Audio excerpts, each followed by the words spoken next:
सुरुमा criteria of रिसेक्टिबिलिटी थाहा हुनुपर्छ। रिसेक्टिबिलिटी भनेर चाहिँ के भन्छ, एबिलिटी टु R0 रिसेक्सन होइन, that is no tumour at the margin with functional liver volume हुनु पऱ्यो क्या होइन। भन्नाले के हो, यदि तिम्रो 22, 3, 4 सम्झ्यो, if at least 20% of the total with normal function, 30% with chemotherapy, 40% with fibrosis, at least 2 functional contiguous है, 2 functional contiguous with intact portal and arterial flow है, biliary drainage, a limited extrahepatic disease, no portal lymphadenopathy, limited progression, no development of the new hepatic or extrahepatic lesion, medically go undergo a major hepatic resection.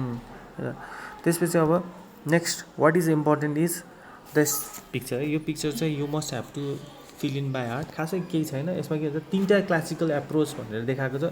फर्स्टमा चाहिँ के हुन्छ भन्दा classical approach. Classical approach भनेर चाहिँ resection of the primary followed by systemic chemotherapy, त्यसपछि resection of the liver metastasis, this is the classical approach.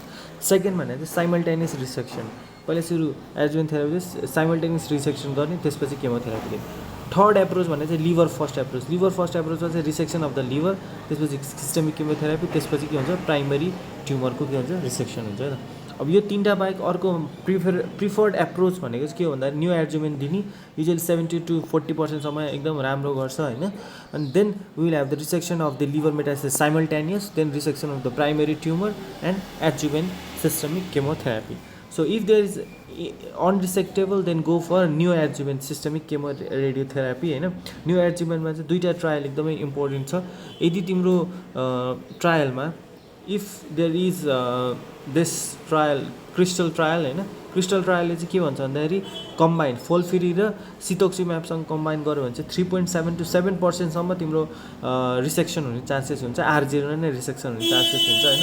अनि अर्को भनेर चाहिँ डाउन स्टेजिङ गर्नलाई फलफोक्स अथवा फलफिरी युज गर्छ। फलफोक्स भनेको चाहिँ के हुन्छ तिम्रो that is FOLFOX means 5-fluorouracil with oxaliplatin, अनि FOLFIRI means 5-fluorouracil with irinotecan around 64%. So then we go for the resection of the primary tumor, and there are technique of hepatic resection that is either it depends on anatomical variability and the functional liver remnant, which I will be dealing in later around first stage and second stage wala.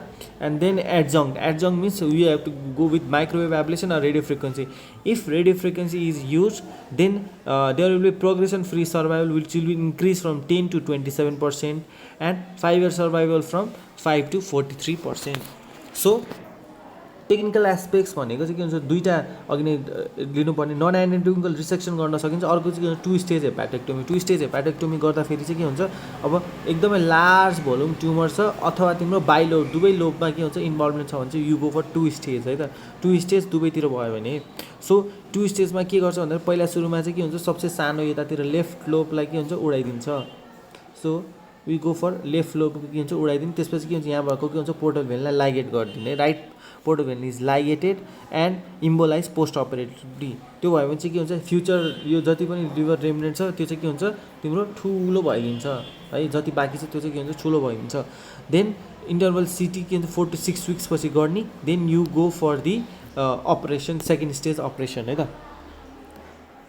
So अब त्यो second stage operation पछि now you should know the prognostic factors. What are the prognostic factors. तर त्योभन्दा अगाडि के हुन्छ अहिले चाहिँ के हुन्छ ल्याप्रोस्कोपिक एप्रोचहरू पनि धेरै आएको छ होइन, जुन कुरा यसबाटै भनेको छ। ल्याप्रोस्कोपिक एप्रोचमा चाहिँ एडभान्स ट्रेनिङ लर्निङ कर्भ राम्रो बिफोर डिक्रिङ मोर्बिडिटी, त्यो भयो भने चाहिँ के हुन्छ एक्सेप्टेबल रेट 17% एन्ड 3% सम्ममा हुन्छ।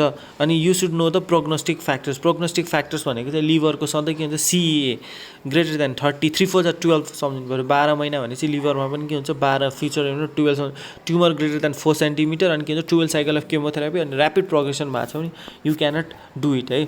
त्यसपछि अब प्रोग्नोस्टिक फ्याक्टर भने त्यही TNM स्टेजिङ, T भने साइज भयो, N भने नोड पोजिटिभ भयो, M भने metastasis that is extra hepatic भयो, त्यसपछि के हुन्छ काट्दाखेरि positive resection margin. These are the prognostic factors and plus progression एकदम छिटो पनि द्याट आर द प्रोग्रेसन। केमोथेरापीमा you go for FOLFIRI or FOLFOX होइन। फोल्फिरीमा अघि नै भनेको जस्तै 5-fluorouracil प्लस इरिनोटिक्यान, फोल्फक्समा 5-fluorouracil plus oxaliplatin, you go for the liver है त। देन टार्गेटेड बायोलोजिकल एजेन्टमा चाहिँ के भन्छ सितक्सिमाब एन्ड प्यानिटुमुमाब फर एन्जियोजेनेसिस बेभाकिचुमाब त्यही क्रिस्टल प्रायले चाहिँ के भन्छ भन्दा तिम्रो 3.7 to 7% R0 रिसेक्सन रेट पुगेको छ with use of the targeted biological अघि नै भने जस्तै then you go for the radio frequency ablation अथवा एडजङ्क्टमा चाहिँ के हुन्छ माइक्रोवेभ र रेडियो फ्रिक्वेन्सी युज हुन्छ रेडियो फ्रिक्वेन्सी युज गर्दाखेरि चाहिँ तिम्रो ओभरअल 5 year सर्भाइभलको बढेको छ to 43% and higher progression free survival rate up to 27%सम्म पुगेको छ है त समरी गर्दाखेरि के हुन्छ सिस्टमिक केमोथेरापीहरू फल्फक्स फल्फिरी क्याटामिनहरू युज गर्न सकिन्छ ablation technique radio frequency microwave stereotactic body radiation therapy yttrium 90 भनेर पनि युज गर्न सकिन्छ and there is another TAC test भन्छ टेस्ट टेभिरी so this is what all about the colorectal liver synchronous colorectal liver metastasis. Thank you so much. Part 2.